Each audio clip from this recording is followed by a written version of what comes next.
कि मन की प्रसन्नता और मन की एकाग्रता ये दोनों चीज़ें साथ-साथ चलती हैं। मन में एकाग्रता रहेगी तो प्रसन्नता रहेगी, प्रसन्नता रहेगी तो एकाग्रता रहेगी। ये दोनों एक दूसरे के पूरक हैं। एक को छोड़ दें दूसरी नहीं आ सकती। अगर मन में प्रसन्नता नहीं है और पढ़ने बैठ जाएँ कि हम एकाग्रता से पढ़ लें, नहीं पढ़ सकते। मन दुखी है तो जिस ओर से दुखी है, जिस ओर से कष्ट आ रहा है, ध्यान उधर लगा रहेगा। एकाग्रता पढ़ने में बन नहीं पाएगी, विषय पर लग ही नहीं पाएगा मन। और वो चंचलता, वो क्षिप्तता बार-बार, बार-बार आके हमें व्यवधान करेगी। एक शर्त क्या हो गई? एकाग्र होने के लिए मन की प्रसन्नता। अब उल्टा कर दीजिए, यदि मन की प्रसन्नता चाहिए तो एकाग्र होना सीख लीजिए। हम चाहते हैं कि हमारा मन प्रसन्न रहे, तो अपने जीवन में एकाग्रता को ले आइए। अब एकाग्रता कैसे लानी है, इस पर पीछे की कक्षाओं में लंबी चर्चाएँ हुई हैं, खूब लंबी। एक उदाहरण से समझ लीजिए, मन को प्रसन्न रखना चाहते हैं, मतलब कुल मिला के मन प्रसन्न नहीं हो पा रहा है, बार-बार कहीं न कहीं किसी चीज़ को लेके दुखी हो जाता है। ऐसे में मन को प्रयास करें एक जगह लगाने का, कहीं एकाग्र करने का, किसी भी विषय पर लगा लें। अगर सिनेमा देख रहे हैं, सिनेमा देखने पे लगा लें, सीरियल देख रहे हैं, सीरियल देखने पे लगा लें। कुल मिला के कुछ देर के लिए एकाग्र कर लें। जैसे आपने देखा होगा, कोई व्यक्ति बहुत परेशान है, दुखी है, अब ऐसे में क्या करता है, टीवी चला लेता है, फ़ोन चला लेता है, कोई वीडियो देख लेता है ऐसे में।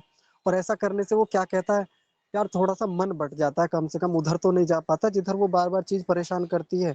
ध्यान थोड़ी देर के लिए यहाँ तो लग जाता है, जितनी देर वीडियो देख लेता हूँ, फ़ोन देख लेता हूँ, टीवी देख लेता हूँ, उतने समय के लिए मूवी देख लेता हूँ, तो कम से कम क्या होता है, वहाँ से हट के ध्यान यहाँ लग जाता है।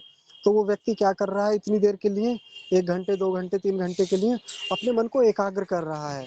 और जितनी देर एकाग्र कर रहा है, उतने देर मन में प्रसन्नता रहेगी। वो दुखी करने वाला विषय उसके पास नहीं आएगा। लेकिन जैसे ही मन भटकेगा, फिर बार-बार उस दुःख वाले विषय पर जाएगा, फिर वहीं एकाग्रता बिगड़ेगी, फिर मन की प्रसन्नता बिगड़ेगी। कुल मिला के निष्कर्ष के रूप में बात ये आती है, मन की एकाग्रता चाहिए तो प्रसन्नता तो लानी ही होगी और मन में प्रसन्नता चाहिए तो एकाग्रता पर काम करना ही होगा। अब ऐसा भी नहीं है कि किसी एक पर काम करते रहें, कि एक पर काम करते रहें, दूसरे को छोड़िए, मारिए गोली, दूसरी तो अपने आप झक मार के आएगी, है ना? ऐसा किसी का विचार हो सकता है और ये ठीक भी है, पर कुछ अंशों में ठीक है ये बात।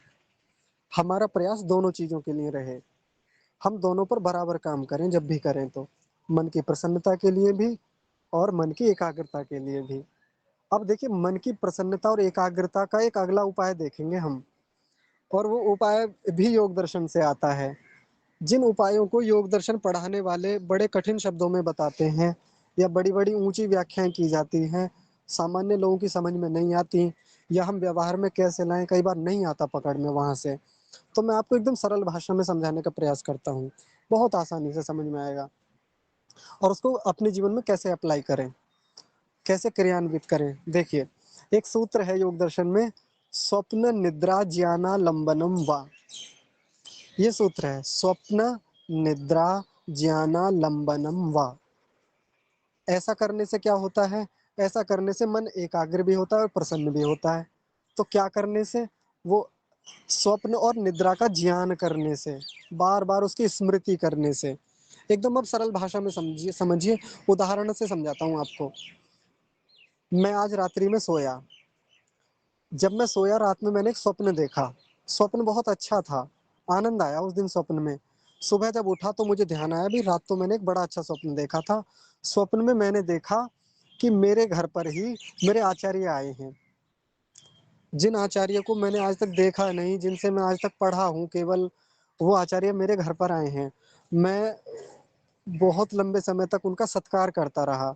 मैंने उनके लिए भोजन स्वयं बनाया, मैंने भोजन खिलाया आचार्य को, मैं आचार्य के पास बैठ के पढ़ता रहा, मैं उनसे बहुत सारी चीज़ें सीखता रहा। जो कई बार मेरी प्रवृत्ति सामान्य रूप से व्यावहारिक काल में जगते हुए नहीं बनती, वो रात में स्वप्न में बन गई मेरी बढ़िया से। आचार्य मुझे उपदेश कर रहे थे, जिन आचार्य से मिलने का स्वप्न मेरा वर्षों से था, वो रात स्वप्न में पूरा हुआ मेरा। वो स्वप्न मेरा कब पूरा हुआ? स्वप्न में पूरा हुआ। और ऐसा जब मैं सुबह उठा, आनंद आ गया उस बात को सोच-सोच के। क्योंकि मेरी श्रद्धा है मेरे आचार्य के प्रति, बहुत-बहुत श्रद्धा है। अब जब सुबह उठा, अपने आप में मैं प्रसन्न हूँ, आह्लादित हूँ। अब इसी बात को आधार बना के, इसी स्वप्न के ज्ञान को आधार बना के पूरा दिन निकाल सकता हूँ मैं। जैसे होता है ना, एक बात कही जाती है, मान लीजिए कोई युवक बाहर रहता है, पढ़ने के लिए बाहर गया है। अब उसकी माँ उसे फ़ोन करती है, शाम को फ़ोन करती है और वो बड़ी परीक्षा की तैयारी करने गया है। माँ बार-बार फ़ोन करती है, ये कहता, माँ क्या बात है, आप रोज़-रोज़ परेशान करती हो, रोज़ फ़ोन, वही फ़ोन। आपको कितनी बार मना किया, मुझे डिस्टर्ब मत किया करो, पढ़ने दो कम से कम। यहाँ मैं एकाग्रता चाहता हूँ और आप मुझे बार-बार बाधा करती हो कि आजा बेटा, आजा बेटा। कैसे आ जाऊँ? आ गया तो मेरे कई दिन खराब हो जाएँगे। तो ऐसा नहीं करना चाहिए, तो उसके लिए पता है क्या समाधान बताया जाता है? माँ से चाहे 2 मिनट के लिए सही प्रतिदिन बात कर लेनी चाहिए। आप एक अच्छा-सा मैसेज बना के माँ को प्रतिदिन भेज दीजिए, माँ आपको बहुत मिस करता हूँ, आपकी बनाई हुई रोटियाँ बहुत याद आती हैं। आप 1 दिन भेज देंगे ना, उस 1 दिन के भेजे हुए मैसेज में माँ पूरा सप्ताह काट देगी।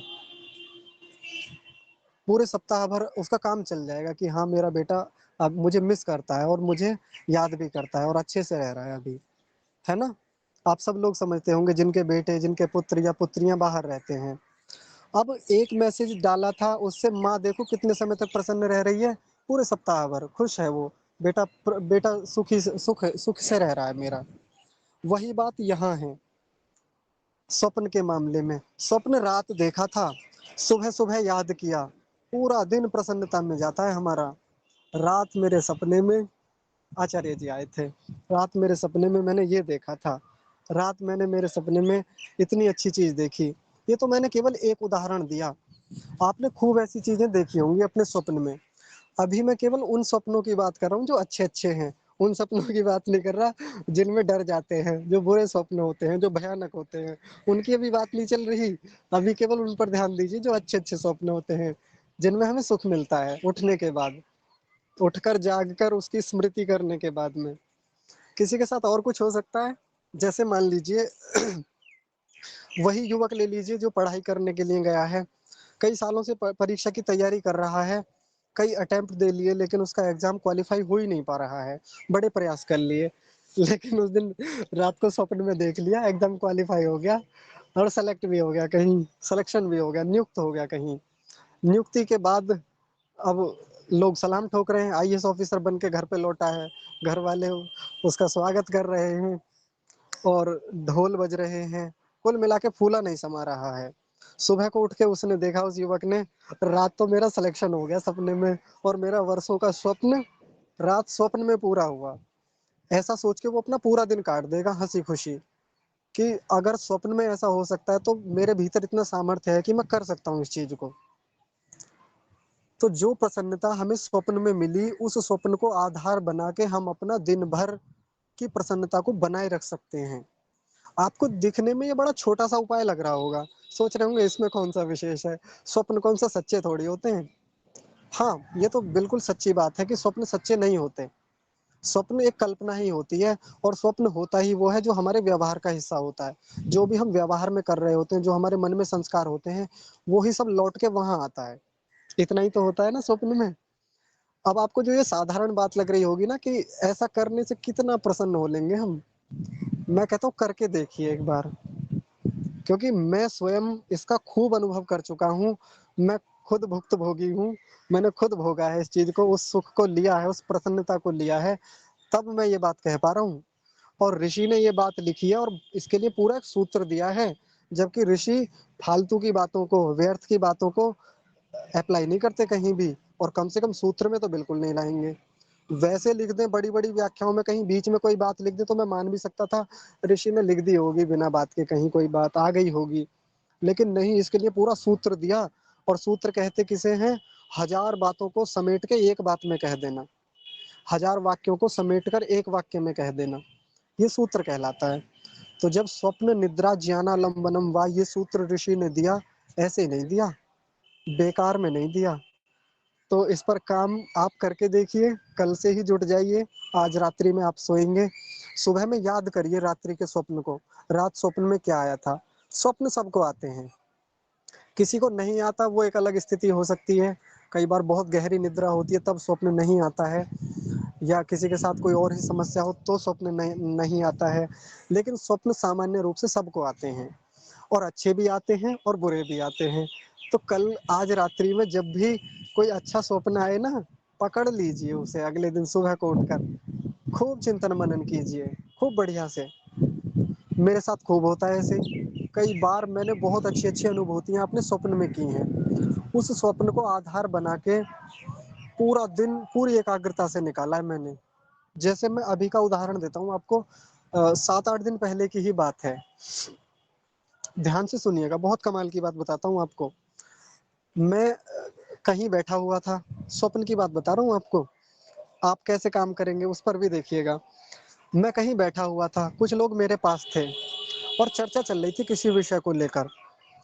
और वहाँ चर्चा चल रही थी और वो लोग बार बार किसी विषय को, कभी ये विषय ले आए कभी वो विषय ले आए, और मैं उन्हें ये समझा रहा हूँ वहाँ पे एक विषय पर बात कीजिए।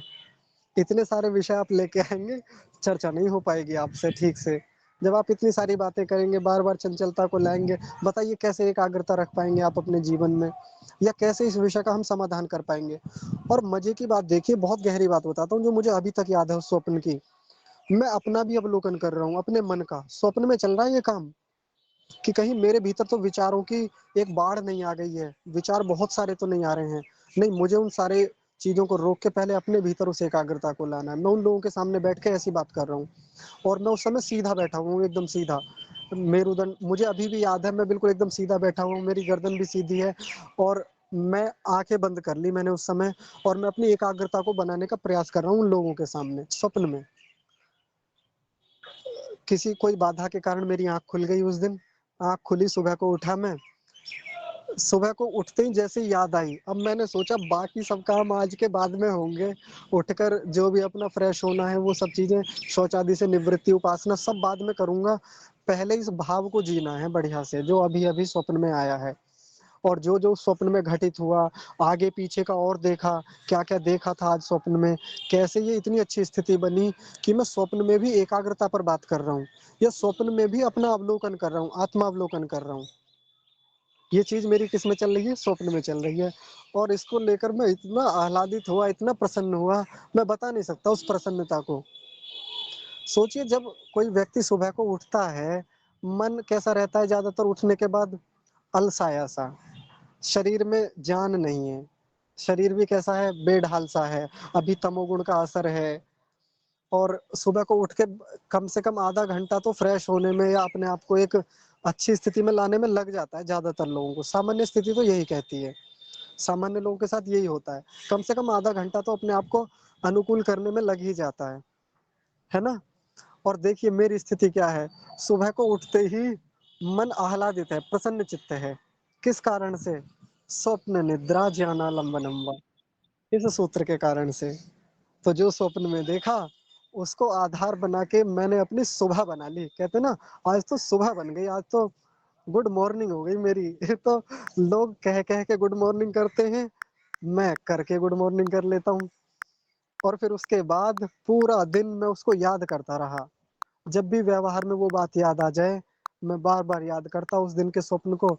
और मन की जो अनुभूति है प्रसन्नता की, वो चरम पे थी, चरम पे, चरम स्तर होता है ना, एक्सट्रीम लेवल, वो था।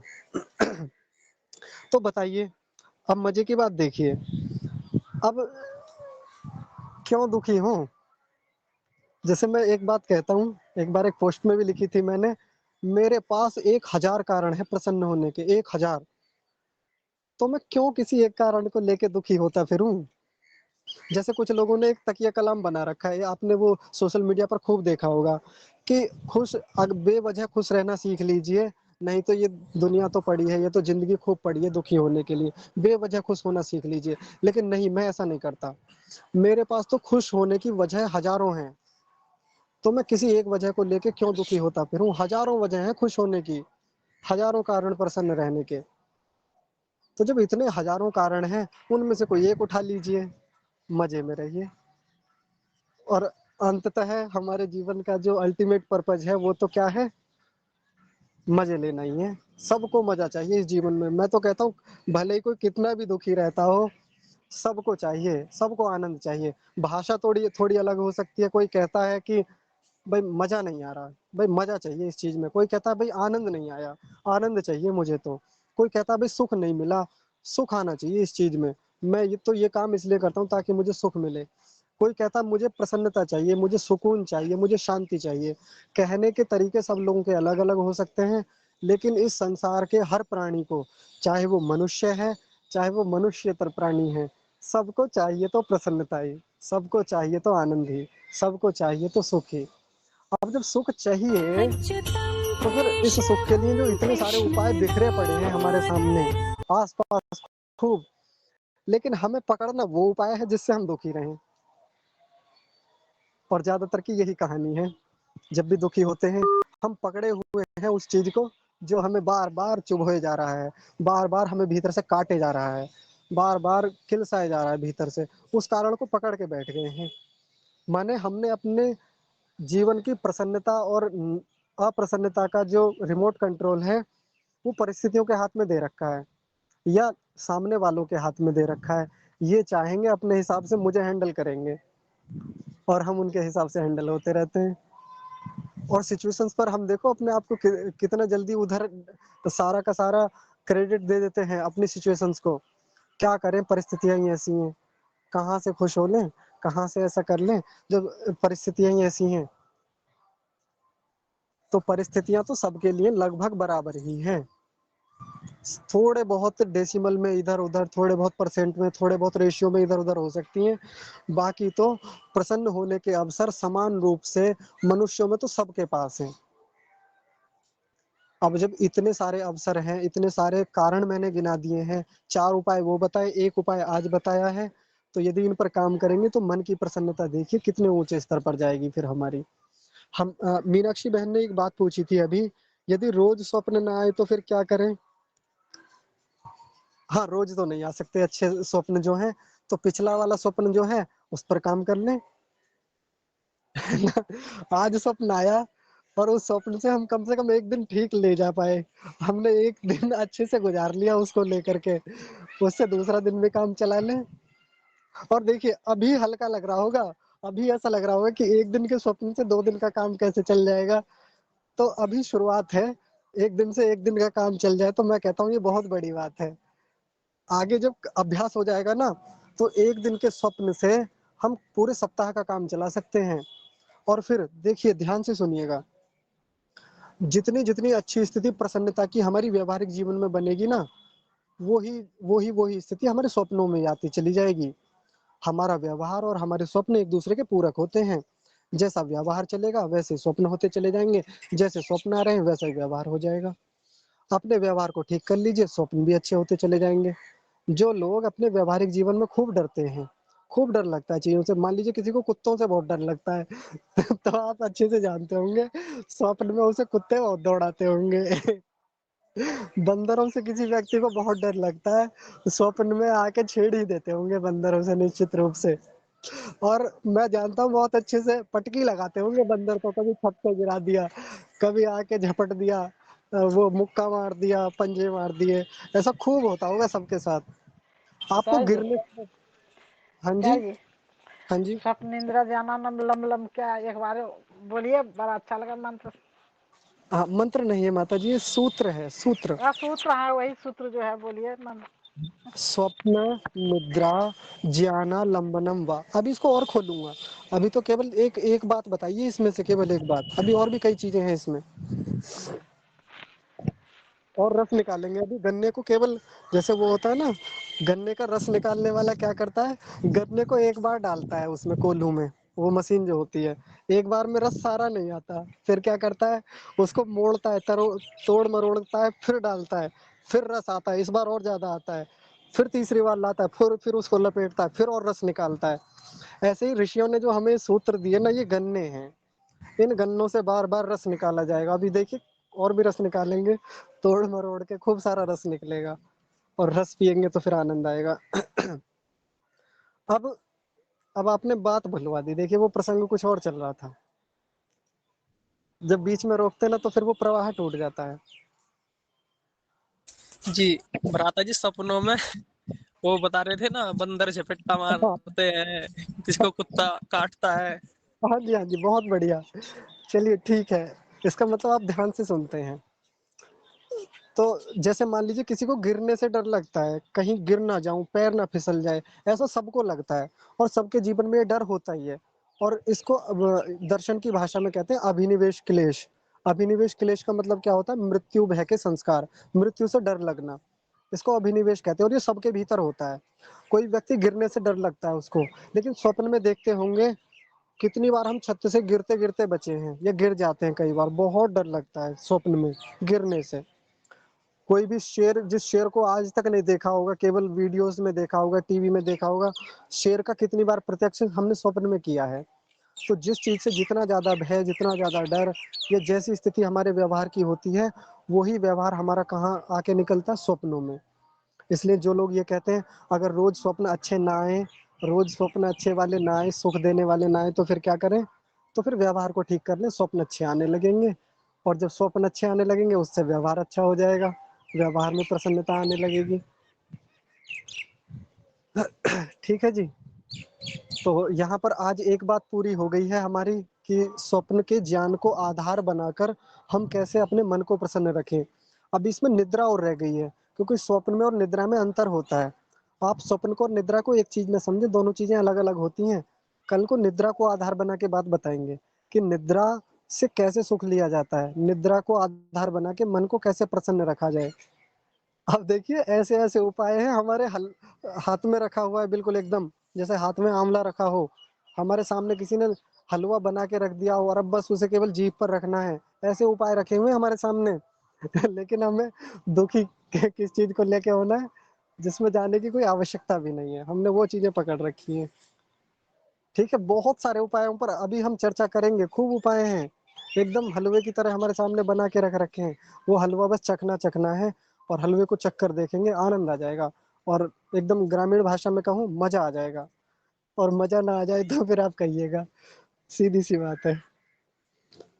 चलिए आज की कक्षा को विराम देते हैं, क्योंकि बहुत समय हो गया है और सागर भाई हमारे साथ हैं तो इनको भी समय देना है। हाँ जी, किसका किसका? अच्छा जी, आचार्य जी। रुक जाइए। हाँ जी, एक अभिनव जी हैं, अभी रुक जाइए, मैं बताता हूँ। अभिनव जी कह रहे हैं सूत्र और श्लोक में क्या अंतर है। तो देखिए मंत्र को भी साथ में ले लें। मंत्र, श्लोक और सूत्र में क्या अंतर है? तो मंत्र कहते हैं जो वेद की जो छंद हैं, जो वेद में मिलेंगे वो केवल मंत्र कहलाएंगे। वेद के अलावा आपको कहीं मंत्र नहीं मिलेंगे। जो ईश्वर ने मनुष्यों को दिया, जो ऋषियों को ज्ञान दिया, वो मंत्र हैं। इसके अलावा मंत्र और कहीं नहीं हो सकते। बाकी अपनी तरफ से बनाए हुए, जैसे कुछ लोगों ने बना रखे हैं पौराणिकों ने, और उसको कह देते हैं ये मंत्र है, वो मंत्र नहीं होते। वो कुछ भी हो सकते हैं लेकिन मंत्र नहीं है। मंत्र वही है जो ईश्वर ने 4 ऋषियों को दिए, वेदों के रूप में दिए, उनको मंत्र कहेंगे। ठीक है, एक बात हो गई। अब श्लोक क्या है? श्लोक कहते हैं संस्कृत की वो रचना जो एक छंद में है, एक क्रमबद्ध स्थिति में, जिसको मनुष्य रचते हैं। मंत्र को कौन रचता है? ईश्वर रचता है, ईश्वर रच के देता है वैदिक संस्कृत में। और ये श्लोक क्या होते हैं? जिनको मनुष्य रचते हैं छंदों में। बहुत प्रकार के छंद होते हैं, जैसे अनुष्टुप एक छंद होता है, गायत्री एक छंद होता है। इन छंदों में यदि कोई मनुष्य रच दे तो उसको श्लोक कहा जाता है। जैसे गीता में श्लोक मिल जाएंगे, तो गीता में श्री कृष्ण जी महाराज ने रचे हैं वो श्लोक, तो वो क्या कहलाएंगे? श्लोक कहलाएंगे, क्योंकि वो एक विशेष छंद में है और एक मनुष्य के द्वारा बनाए गए हैं, श्री कृष्ण जी महाराज के द्वारा बनाए गए हैं। अब सूत्र क्या है? सूत्र वो है जो किसी मनुष्य के द्वारा, किसी ऋषि के द्वारा एक बहुत बड़ी बात को, बहुत सारी बातों को समेटकर बहुत छोटे से शब्दों में कह देना, कम शब्दों में कह देना। जैसे मैंने ही सूत्र बताया, जैसे एक सूत्र बताता हूँ, योगश्चित्त वृत्ति निरोधः, कि चित्त की वृत्तियों को रोक देने का नाम योग है। इतनी बात एक सूत्र में कही गई। लेकिन जब इसका विस्तार करेंगे तो पूरा दिन हम इस पर बोल सकते हैं। तो पूरे दिन जिन बातों को बोला गया, यदि उन बातों को समेट दिया जाए और जिस चीज में समेट कर एक जगह ला दिया, उसको सूत्र कहते हैं। अभिनव जी, मुझे लगता है आपको शायद स्पष्ट हुई हो बात। जी आचार्य जी, हो गई। हाँ जी, ठीक है। और कोई कुछ कह रहे थे क्या?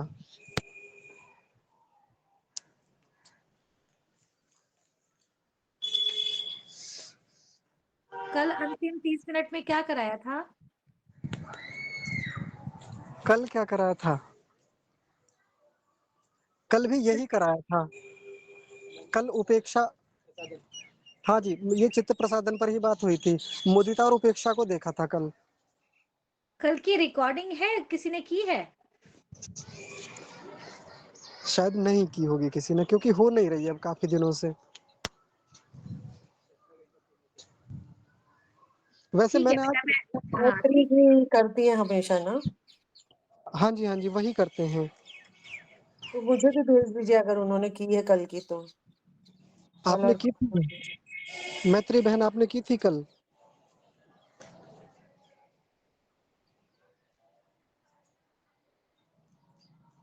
अरे वाह! हाँ जी, की थी? तो आप भेज दीजिए, मुझे भी सरिता जी को भी भेज दीजिए, और आप जिसको हाँ भी जी, चाहिए। हाँ, ठीक है, भेज देना, इनके पास भेज देना या मेरे पास भेज देना, जिसको चाहिए फिर मुझसे ले लीजिएगा आप। जी जी बिल्कुल बिल्कुल, हाँ, वो यूट्यूब पे यूट्यूब है पे बोलते हैं, डालते लेकिन हैं। फिर भी आप हमें भी भेज दीजिए। हाँ जी, हाँ जी, मैं उस चैनल का लिंक भी दे दूँगा आपको और आप उसी पे जी जाके देख सकते हैं। जी जी बिल्कुल, धन्यवाद। हाँ जी।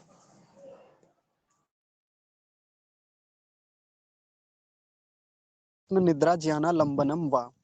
और कल की चर्चा को बस मैं छोटा-सा संक्षेप में एक बार आपको पुनः आवृत्ति करा देता हूँ, देख लीजिए।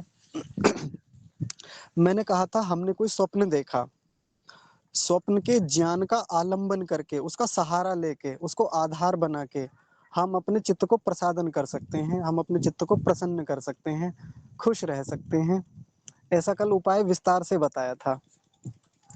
स्वप्न में कोई अच्छी चीज़ देखी, हमने कोई ऐसी स्थिति देखी जिसमें हमारी बहुत अच्छी योग की स्थिति थी, ध्यान की स्थिति थी, या किसी के साथ धार्मिक व्यवहार की स्थिति थी, और उसको आधार बनाया हमने। अगले दिन उठ के सुबह को आलंबन बनाया, पूरा दिन उसी में निकाला। फिर हमने पूरा दिन हम प्रसन्न होकर घूमते रहे, पूरा दिन प्रसन्न होकर हमने काम किया कि आज ना मुझे ऐसा स्वप्न आया था। और ऐसा मैंने भी अपना उदाहरण दिया था एक, और आपके जीवन में भी ऐसे खूब सारे उदाहरण हो सकते हैं, नहीं होंगे। कई बार स्वप्न याद नहीं रहते, सुबह को भूल जाते हैं, या कई बार याद रहता भी है, 1-2 दिन बाद भूल जाते हैं। ज़्यादा समय तक कोई स्वप्न चलता नहीं है, क्योंकि स्वप्न की स्मृति ज़्यादा समय तक रुकती भी नहीं, ये सामान्य सी बात है। लेकिन बार-बार स्मृति करें, बार-बार याद करें, तो वो बनी रहेगी, और वो स्मृति हमारे मन को प्रसन्न करने में बड़ी सहायक होती है। आज मैं अपनी आगे की चर्चा रखने से पहले आपके सामने एक बात करता हूँ छोटी-सी, ध्यान से सुनिएगा। मुझे दिल्ली जाना है अपने गाँव से, नहीं क्षमा कीजिए, मुझे रोजड़ जाना है गुजरात में, अपने आचार्य के पास विद्या प्राप्ति के लिए। मैंने काफ़ी लंबे समय से एक मन बनाया हुआ है कि मैं विद्या पढ़ूँगा, मैं वहीं रहूँगा, और मुझे कुल मिला के विद्या पढ़नी है, सबसे पहले अपने ऊपर काम करना है। और ऐसा सोच कर मैंने सारे वो जानकारियाँ जुटाई कि मैं कैसे रोजड़ गुजरात में जा सकता हूँ, क्योंकि वहाँ आचार्य जी गुरुकुल में पढ़ाते हैं। रोजड़ गुजरात में, रोजड़ नाम का स्थान है। तो ये जो रोजड़ गुजरात में जाना है मेरा, और वहाँ जाके विद्या पढ़नी है, विद्या पढ़ना मेरे लिए क्या है? साध्य कर्म है, मेरी मंजिल है, मेरा लक्ष्य है ना? अब वहाँ गुजरात तक जाने के लिए जो भी चीज़ें मैं प्रयुक्त करूँगा, जो भी उपकरण होंगे, उनको क्या कहेंगे? साधन। वहाँ तक, उस मार्ग तक जाने के लिए जो भी चीज़ें मुझे मार्ग में मिलेंगी, जिनका भी मैं उपयोग करूँगा। कैसे? जैसे मैंने अपने बड़े भैया को कहा कि भैया मुझे स्टैंड तक छोड़ आइए, भैया मुझे स्टैंड तक छोड़ आए। तो ये जो भैया ने जो मुझे स्टैंड तक छोड़ा, ये मेरे लिए क्या था? साधन था, बाइक से लेके गए थे। वहाँ जाके फिर बस पकड़ी, बस पकड़ के मैं रेलवे स्टेशन तक गया, तो बस यहाँ पर क्या है? साधन है। फिर वहाँ से ट्रेन पकड़ी, ट्रेन पकड़ कर मैं गुजरात पहुँचा, अब ट्रेन क्या है? साधन है। लेकिन मेरे मन में एक साध्य बना हुआ है इस पूरी प्रक्रिया में। वो साध्य क्या है? विद्या प्राप्ति। कुछ भी करके विद्या प्राप्ति करनी है। मैं रोजड़ में पहुंच गया आचार्य जी के पास, बात करते करते लोकेशन देख के। अब वहां जाके विद्या पढ़ना शुरू किया, तो पीछे जो साधन थे वो सब साधन क्या हो गए? छूट गए मुझसे, है ना? छूट जाते हैं साधन तो। लेकिन जब मैं घर से निकला था, तब उस घर से निकलने की प्रक्रिया में पहले तो मेरे लिए बस स्टैंड तक पहुंचना ही साध्य था। ध्यान से सुनेंगे, बहुत ध्यान से। उस समय मेरे लिए कौन सा लक्ष्य प्रमुख था? क्या चीज़ साध्य थी मेरे लिए? Bus stand. बस स्टैंड पर जब मैं पहुंचा, वहां से बस पकड़ी, फिर मेरे लिए साध्य क्या है? साध्य है रेलवे स्टेशन। मेरे साध्य बदल रहे थे। मेरी मंजिल बदल रही थी, लक्ष्य बदल रहे थे बार-बार। और जो पहले मेरे लिए साध्य था वो मेरे लिए क्या बन गया? साधन बन गया। पहले बस स्टैंड तक पहुँचकर बस को पकड़ना क्या था? साध्य था। बस निकल ना जाए कैसे भी, एक ही बस है, छूट गई तो गड़बड़ हो जाएगी, फिर पूरा दिन बर्बाद जाएगा, फिर कल ही निकलना पड़ेगा, ट्रेन भी छूट जाएगी। या ट्रेन ना निकल जाए, ट्रेन निकल गई तो रिजर्वेशन बेकार जाएगा। ये क्या है मेरे लिए? ट्रेन पकड़ना साध्य है। लेकिन जब जब ट्रेन पकड़ ली तो वो साध्य समाप्त हो गया और फिर वो क्या बन गया? ट्रेन साधन बन गया मेरे लिए। लेकिन इन सब प्रक्रियाओं में एक चीज है जो नहीं बदल रही है, वो कौन सी है? साध्य है। जो मुख्य साध्य है, मेरा मुख्य लक्ष्य है, और वो कौन सा है? विद्या प्राप्ति। गुरुकुल में जाकर विद्या प्राप्ति करनी है, ये नहीं बदल रहा है पूरी प्रक्रिया में। और अंततः मैं गुरुकुल गया, वहां जाके पढ़ना शुरू किया, खूब विद्या अर्जित की, और मैंने उस लक्ष्य को, साध्य को पूरा किया, प्राप्त कर लिया। ऐसे ही हमारे जीवन का एक लक्ष्य है। जैसे मैंने आपको यात्रा की कहानी बताई, विद्या प्राप्ति की कहानी बताई, वैसे हमारे जीवन का लक्ष्य है मुक्ति की प्राप्ति। दुखों से छूट जाने का एक लक्ष्य है हमारा, एक साध्य है। अब इस साध्य की प्राप्ति में खूब सारे साधन हम प्रयोग करते हैं। ये साधन प्रयुक्त कर लूँ, ये साधन अर्जित कर लूँ, ये चीज़ अर्जित कर लूँ, तो शायद मैं मुक्ति प्राप्त कर लूँ। लेकिन शुरू-शुरू में तो ये जो साधन होते हैं, छोटे-छोटे साधन, ये ही हमारे लिए साध्य बन जाते हैं। जैसे मुक्ति प्राप्ति के लिए सबसे आवश्यक वस्तु है, वो है ज्ञान, विद्या। तो पहले तो विद्या ही प्राप्त करनी पड़ेगी। पहले तो मेरे लिए सबसे मुख्य साध्य क्या हो जाएगा? विद्या प्राप्ति। लेकिन विद्या अंतिम साध्य नहीं है, विद्या अंतिम लक्ष्य नहीं है।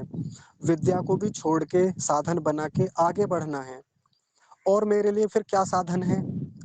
उपासना। उपासना में एकाग्रता, मैं खूब ध्यान करूँ, समाधि तक पहुँचूँ। समाधि निश्चित ही होनी चाहिए। अभी मेरे लिए साध्य क्या है? समाधि। लेकिन जब समाधि प्राप्त हो गई है, अब समाधि को मैंने क्या बना लिया है? साधन बना लिया है। अब समाधि प्राप्त हो गई, अब मेरे लिए साध्य, अगला साध्य क्या है? वो है ईश्वर प्राप्ति। मैं ईश्वर की प्राप्ति करूं। ईश्वर को प्राप्त कर लिया, एक साध्य की और प्राप्ति हो गई। अब ईश्वर भी क्या बन गया मेरे लिए? साधन बन गया। हम लोग क्या मानते हैं? ईश्वर हमारे लिए क्या होता है? साध्य होता है। लेकिन प्रधान साध्य नहीं है कि सबसे अंतिम साध्य परमात्मा ही है, उसके बाद प्राप्त होने को कुछ बचता ही नहीं। ऐसा नहीं है, ये बात झूठी है, गलत है, शास्त्र के विरुद्ध है ये बात। परमात्मा एक बार को तो हमारा साध्य होता है, निश्चित होता है, लेकिन परमात्मा भी बाद में साधन बन जाता है, क्योंकि परमात्मा की प्राप्ति के बाद भी एक साध्य है, अभी और कुछ बच रहा है, और वो क्या है? वो है मुक्ति, वो है दुखों से छूट जाना।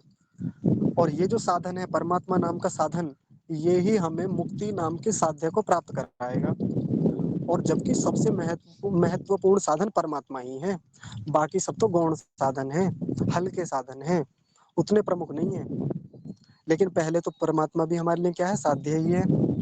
तो मुझे लगता है आपको साध्य और साधनों का अंतर पता चल गया होगा, क्या साध्य है, क्या साधन है। बस एक उदाहरण से और समझेंगे। आप लोग अभी ये सोच रहे होंगे कि बात तो चित्त प्रसादन की चल रही थी, इसमें साधन साध्य कहाँ से आ गए? अभी वहीं जोड़ेंगे, वहीं लाएंगे बात को। एक किसी व्यक्ति को अपना मकान बनाना है, ज्यादा उसके पास अच्छी आर्थिक स्थिति है नहीं, वो बेचारा झोपड़ी में रहता था। अब उसने सोचा कि एक अच्छा सा घर बना लूं, उसने पैसे जोड़ने इकट्ठे किए। पहला लक्ष्य क्या है? पहला साध्य क्या है? पैसे इकट्ठे करना, कि कैसे ही 1 लाख 2 लाख रुपए इकट्ठे हो जाएं तो फिर मैं मकान बनाऊं। मुख्य लक्ष्य क्या है? मकान बनाना। लेकिन अभी उससे भी पहले एक और साध्य उसने बना लिया, वो क्या है? धन अर्जित करना। पहले तो पैसे आए कहीं से भी, पैसे अर्जित कर लिए, पैसे अर्जित होते ही पैसे क्या बन गए? साधन बन गए। अब अगला साध्य है, अब वो सामग्री लाके घर पर डाल लूं जिनसे मकान बनाना है, घर बनाना है। क्या? पहले तो ईंटें लाके डालनी है, सरिया लाके डालना है, सीमेंट लाके डालना है, रोड़ी इत्यादि लाके डालनी है। अब ये भी साध्य बन गए उसके लिए। इतना आसान थोड़ी ही ईंटें लेके आना, अभी नहीं लाएंगे, अभी सीजन नहीं है, अभी महंगी हो रही हैं ईंटें, बाद में लाएंगे, थोड़ी सस्ती हो जाएंगी। तो अभी उसका साध्य क्या है? ईंटें। ईंटें आ जाएं तो ईंटों पर तो पूरा घर आश्रित होता है, सबसे ज्यादा आवश्यकता ईंटों की होती है। तो अभी साध्य क्या है? ईंटें। लेकिन ईंटें आ गई, सीजन आने पर ईंटें ले आया घर में। अब ईंटें क्या बन गई? साधन बन गई। बाकी जो और भी सामग्री थी ले आया घर पे, अब वो भी सब क्या बन गए? साधन। घर बनाना शुरू कर दिया। अब अच्छे मिस्त्री को ढूंढना था, कारीगर को ढूंढना था, वो भी एक उसके लिए साध्य बना। यार ये सही नहीं बनाते मकान। हमारे इधर के जो मिस्त्री हैं कहीं बाहर से लाएंगे पकड़ के अच्छा सा, यहाँ रहेगा तो कम से कम ठीक तो बनाएगा, ज़्यादा समय देगा। ये तो थोड़ी देर में भाग जाते हैं। साध्य क्या है? मिस्त्री को पकड़ना। लेकिन जब मिस्त्री मिल गया, मिस्त्री भी क्या बन गया? साधन बन गया। लेकिन इन सब प्रक्रियाओं में एक चीज जो है, जो साध्य बनी हुई है, मुख्य साध्य है, वो क्या है? मकान बनाना। मकान बनना चाहिए कुछ भी करके, सारे साधन जुटा के। पहले जो छोटे छोटे साध्य थे वो साधन बनते चले गए। अब फाइनली जो उसका एक मेन गोल है, मुख्य लक्ष्य है, मुख्य साध्य है, वो है मकान बनाना। मकान बन गया, लक्ष्य की प्राप्ति हो गई, काम हो गया। अब अपने प्रकरण पर लौटते हैं हम। जो हमारा कई दिन से एक प्रकरण चल रहा है मन की प्रसन्नता का। मन को प्रसन्न करने के उपाय ढूंढ रहे हैं हम। मन की प्रसन्नता अभी हमारे लिए क्या है? साध्य है। अभी हम सब लोग चाहते हैं कि जीवन में कुछ भी करके पहले प्रसन्नता आए। ये जीवन के दुख तो दूर हो, ये जो मन में खिन्नता है, अप्रसन्नता जैसी स्थिति है, उदासी है, क्षोभ है, खिन्नता है, ये दूर हो और कुछ भी करके पहले मन प्रसन्न हो हमारा। ये क्या है हमारे लिए? साध्य है। अभी तो हम यही पाना चाहते हैं ना, लेकिन ये अंतिम लक्ष्य नहीं है, ये अंतिम साध्य नहीं है। ये मन की प्रसन्नता भी क्या है? साधन है। किसकी प्राप्ति के लिए? मुक्ति प्राप्ति के लिए, जीवन के परम लक्ष्य की प्राप्ति के लिए। तो हम मन की प्रसन्नता को बिल्कुल प्राप्त करेंगे, उसके लिए पूर्ण पुरुषार्थ करेंगे कि मन की प्रसन्नता बनी रहे। लेकिन मन की प्रसन्नता पर आकर हम अपने मुख्य लक्ष्य को ना भूल जाएं कि अब कुछ बचता ही नहीं इसके अलावा। ये ही तो था प्राप्त करने के लिए। मन की प्रसन्नता आ गई, कल्याण हो गया हमारा। बहुत सारे लोगों को देखा है, जब मन की प्रसन्नता उनके जीवन में आती है, सुख आ जाते हैं, साधन आ जाते हैं, संपन्नता आ जाती है, फिर भूल जाते हैं कि हमें कहाँ बढ़ना था। जब तक व्यक्ति दुख में होता है, परेशानी में होता है, तो उसे अपना लक्ष्य याद रहता है। इनसे निकल के, इस दुखों से निकल के कैसे भी लक्ष्य तक पहुंचे। एक अभावग्रस्त व्यक्ति ही तो हाथ पैर मारता है ना, किसी भी साधन प्राप्ति के लिए, पढ़ाई के लिए, नौकरी के लिए, पैसा कमाने के लिए, जॉब के लिए।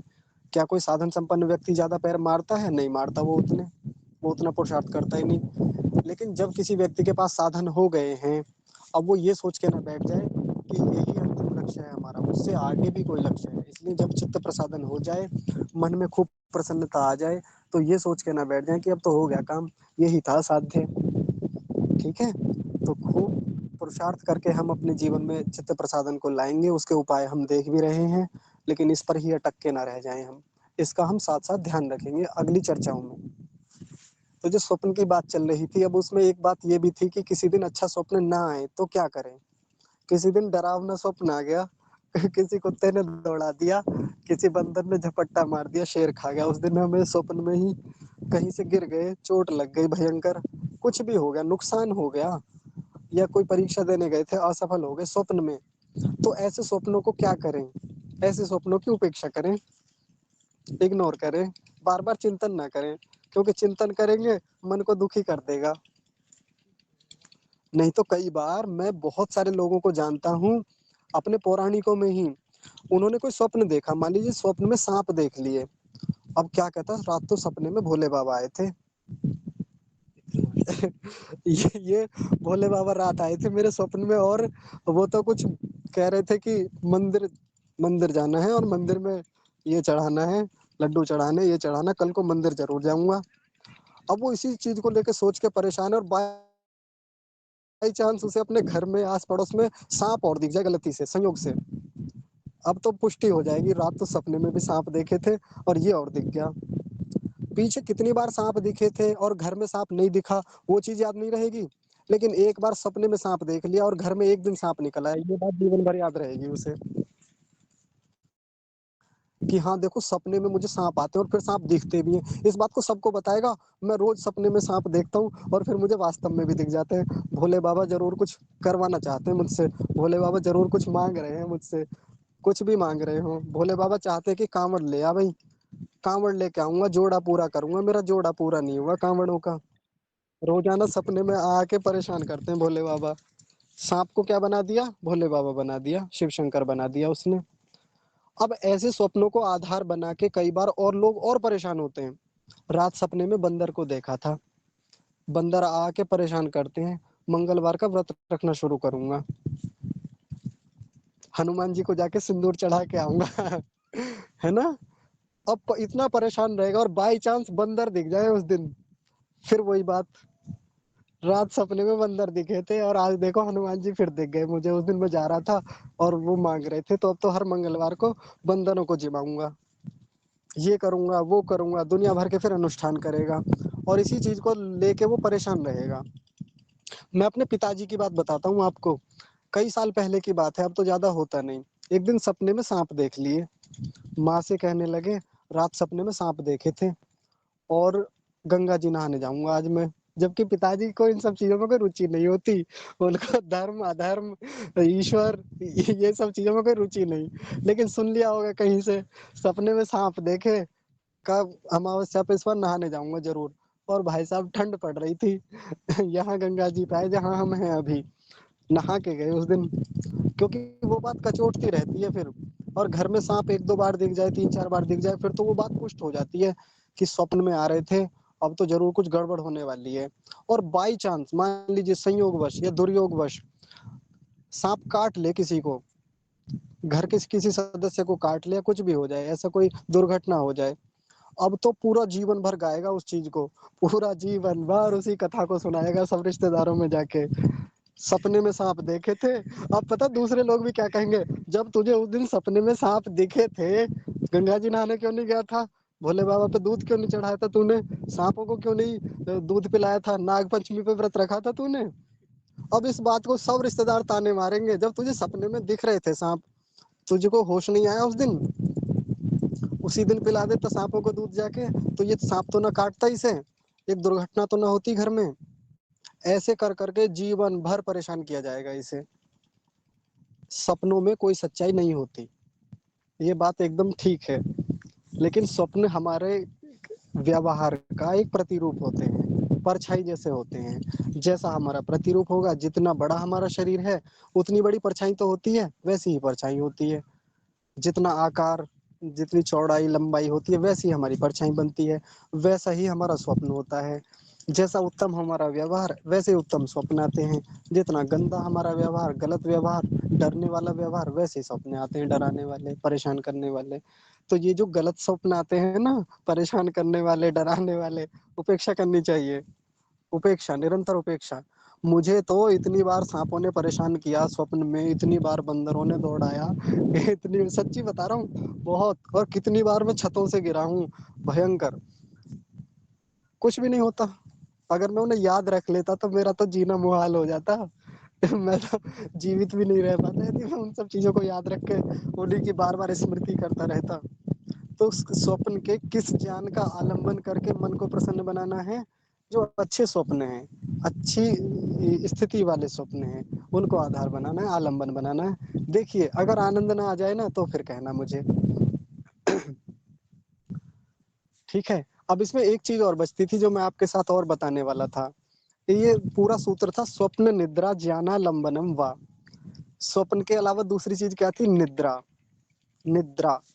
अब निद्रा के ज्ञान का आलंबन करके भी हम अपने मन को एकाग्र कर सकते हैं या प्रसन्न रख सकते हैं। अब ये कैसे करें जी, इसमें कौन सी बड़ी बात है, तो बहुत बड़ी बात है, ध्यान से सुनेंगे। रात में सुखपूर्वक सोया, मैं जल्दी ही सो गया था 9 बजे, मैं सच्ची बात नहीं बता रहा, मैं कल्पना करवा रहा हूँ आपसे, कल्पना कीजिए कि मैं रात 9 बजे सोया, बहुत थक गया था दिन में, बहुत परिश्रम किया, रात 9 बजे सोया और बस पढ़ते ही सो गया, इतनी तेज थकान थी, पढ़ते सो गया। और फिर सुबह में लगभग 3-4 बजे आंख खुली और जिस करवट में सोया था उसी करवट उठा, यानी मैं सुखपूर्वक सोया। रात में वो करवट बदलने वाला मामला नहीं था। आप समझ गए होंगे, है ना। करवटें बदलना या बार बार विचार आना या एक अलसाई जैसी स्थिति रहना, तंद्रा में रहना, मूढ़ता में रहना, वो स्थिति थी ही नहीं रात। जैसे सोया वैसे ही उठा। और ऐसा होता है हमारे साथ, योगियों के साथ, साधकों के साथ, उपासकों के साथ तो ऐसा हर दिन होता है। हम जब सोते हैं तो सुबह को सुखपूर्वक उठते हैं, प्रसन्नता से उठते हैं। रात सुखपूर्वक सोया, सुबह को उठ के ही तो उसकी स्मृति होती है। रात को सोते समय तो पता नहीं चलता कि मैं सुखपूर्वक सो रहा हूँ अभी, ऐसा पता थोड़ी चलता है, वो तो सुबह उठ के ही पता चलता है। तो ये जो स्वप्न का क्षमा कीजिए, निद्रा का जो ज्ञान हुआ कि मैंने रात सुखपूर्वक निद्रा ली, इसको आधार बना लिया जाए, इसी को आलंबन बना लिया जाए दिन भर में, अपने दिन भर के व्यवहार में। रात कितनी अच्छी नींद आई थी, रात में सुखपूर्वक सोया, और जैसे मेरे रात की निद्रा में कोई विक्षेप नहीं थे, रात की निद्रा में कोई बाधा नहीं थी, रात की निद्रा में कोई क्षिप्तता नहीं थी, चंचलता नहीं थी, ऐसा ही व्यवहार बनाऊंगा आज का, पूरे दिन भर का। और ये व्यवहार मेरे आज की निद्रा को बहुत प्रभावित करेगा। जितना उत्तम व्यवहार आज मेरा दिन भर का रहेगा, सुखपूर्वक रहेगा, चिंताओं से मुक्त रहेगा, एकाग्रता से युक्त रहेगा, चंचलता से विमुक्त रहेगा, ऐसी ही निद्रा आएगी। और फिर वैसी निद्रा आएगी, अगले दिन फिर उठ के सुबह को यही चिंतन, आज कितनी सुंदर निद्रा आई। ये कल के अच्छे व्यवहार का परिणाम था। कल जो मैं इतना अच्छे से पूरा दिन जीता रहा, पूरी एकाग्रता से अपने सारे काम किए, किसी से ज्यादा मैं बहस में नहीं पड़ा, किसी से ज्यादा मैंने ईर्ष्या नहीं की, द्वेष नहीं किया, लोभ नहीं किया, लालच नहीं किया, मोह नहीं किया, आसक्ति नहीं थी, ऐसा ही मैं आज पूरा दिन व्यवहार करूंगा, तो आज की निद्रा भी मेरी सुखपूर्वक जाएगी। व्यवहार से निद्रा को ठीक कर लेना, निद्रा से व्यवहार को ठीक कर लेना। दिखने में छोटी सी बात लग रही होगी, इसमें कौन सी बड़ी बात है, ऐसा लग रहा होगा कुछ लोगों को, लेकिन मैंने कल एक बात कही थी बड़ी महत्वपूर्ण। ऋषियों ने ऐसे ही नहीं लिख दिया कि मन में आ गया और चिपका दिया, ऐसे नहीं, बहुत विचार करके, सैकड़ों हजारों बातों को समेट करके एक सूत्र में बांधा है, बहुत बड़ा विज्ञान है उसके पीछे। और मैं तो आपके सामने साक्षात प्रमाण हूँ, मैं तो प्रत्यक्ष प्रमाण हूँ जो इसका आनंद लेता हूँ हर दिन। सुबह सुखपूर्वक उठकर पहले निद्रा का ही विचार करता हूँ, आज की निद्रा कैसी रही। और जिस दिन निद्रा बिगड़ गई, जिस दिन निद्रा में चंचलता रही, करवटें बदलते रहे सारी रात हम, तो फिर सुबह को उठ के इसी बात का चिंतन करता हूँ, रात निद्रा में करवटें क्यों बदल रहे थे, कल के व्यवहार में ऐसा क्या दोष रहा जो आज नहीं करना है, आज क्यों मैं सुखपूर्वक नहीं सोया, कहाँ दोष रह गए। ऐसे करके हम अपनी निद्रा को और अपने व्यवहार को हम ठीक कर सकते हैं, सुखपूर्वक प्रसन्नता पूर्वक कर सकते हैं। तो जो एक बात बार बार पीछे कही जा रही थी कि मन की प्रसन्नता और मन की एकाग्रता दोनों चलते हैं, एक दूसरे के बिना रह नहीं सकते ये दोनों लोग। तो यदि एकाग्रता आएगी व्यवहार में तो प्रसन्नता भी आ जाएगी, और प्रसन्नता आएगी, एकाग्रता भी अपने आप पीछे खींच के चली आएगी उसके। ठीक है ना मजेदार चीज, कितना आसान सा उपाय है, एकदम हाथ में रखे आंवले की तरह है, कोई कहीं से खरीदना नहीं, कोई खर्चा पानी नहीं, है ना, कोई कहीं जाना नहीं, कोई कहीं तीर्थ स्थलों पे नहीं घूमना, कोई कहीं से कुछ ज्यादा जद्दोजहद नहीं करनी, उसके लिए कोई अलग से कोई पुरुषार्थ नहीं करना, हर दिन होता है, सबके साथ होता है, ऐसा नहीं कि किसी के साथ नहीं होता हो। अब बाई चांस किसी की बायोलॉजिकल कोई प्रॉब्लम हो, बायोलॉजिकल प्रॉब्लम मतलब कोई शारीरिक ऐसी समस्या है, मानसिक समस्या है कि नींद आती ही नहीं उस व्यक्ति को, आती है तो 1-2 घंटे का के लिए आती है, ऐसा कोई डिसऑर्डर हो सकता है शरीर में, उसको इलाज की जरूरत है है ना, तो वो अपना उपाय करा लें, कोई उपचार करा लें। बाकी तो सबको निद्रा आती है, सबको स्वप्न आते हैं, अच्छे अच्छे स्वप्नों को और सुखपूर्वक ली गई निद्रा को आलंबन बनाइए, आधार बनाइए, और देखिए मन की प्रसन्नता अगर ना आए, फिर वही बात, तो फिर आके मुझे कहिएगा, मैं तो कहता हूँ मेरा नाम बदल दीजिएगा, अगर आनंद ना आए तो कोई अच्छा सा नाम रख दीजिएगा, नाम बदल के ठीक है जी। तो आज की कक्षा का हमारा विषय भी यही पूरा होता है, समय भी हो गया है। आप सब लोग कक्षा में जुड़े, बहुत सारा धन्यवाद आपके लिए। एक बार प्रयोग अवश्य कीजिएगा इस चीज को जो आप सुन रहे हैं, जिस पर हमने बात की है। देखिए बहुत बहुत जीवन सरल होता चला जाएगा, जिन चीजों को लेकर हम बड़े परेशान रहते हैं, कई कई सदस्य हैं हमारी कक्षा में ऐसे जो जिनके जीवन में अभी यही एक बहुत बड़ा साध्य है कि जीवन से ये खिन्नता कैसे दूर हो, ये परेशानियां, ये तनाव, ये डिप्रेशन, ये अवसाद, ये एंजाइटी, ये चिड़चिड़ापन, ये मन ना लगना, ये इतना तनाव, ये कैसे दूर हो, कैसे जीवन में प्रसन्नता आए। तो उन लोगों को ये उपाय जरूर करने चाहिए जो उपाय यहाँ डिस्कस हो रहे हैं। और ये उपाय कोई मेरे बनाए हुए नहीं है, ऐसा नहीं है कि मैं इनका खोज करता हूँ, आविष्कार करता हूँ, मैंने इसका आविष्कार किया, नहीं, ये ऋषियों की खोज है। मैं तो बस एक माध्यम हूँ जो आप तक पहुँचा रहा हूँ, जिन्होंने उन पर प्रैक्टिकल किया, जिसने उस पर काम किया, तब आपके पास पहुँचा रहा हूँ ठीक है जी। और फिर प्रसन्न होने के लिए तो इतने साधन बिखरे पड़े हैं, आगे आप देखेंगे कितने ही और साधनों पर हम बात करेंगे। हम तो अभी भी सागर भाई और मैं यहाँ मन की प्रसन्नता को बढ़ाने के लिए जितना भी कर सकते हैं कर रहे हैं निरंतर। ठीक है, बाकी समस्याएं तो जीवन में आती रहती हैं, सबके साथ आती हैं। ऐसा नहीं कि जी किसी एक विशेष के सामने ही परमात्मा ने सारी समस्याएं लाके खड़ी कर दी, का इसको ही सबसे ज्यादा दुखी बना दिया संसार में।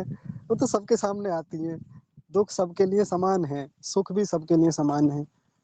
अब कोई लेके बैठा रहे, चिपका बैठा रहे, पकड़ के बैठ जाए कि ना जी रहना ही है डिप्रेशन में, या कोई सच में किसी के साथ ऐसी गंभीर समस्या हो सकती है, कोई सच में ही पीड़ित है, शोषित है, तो फिर वहाँ एक दूसरी बात है, उस पर काम करना चाहिए। लेकिन सारी चीजें हमारे हाथ में हैं। ठीक है जी, बहुत सारी बातें हो गई हैं।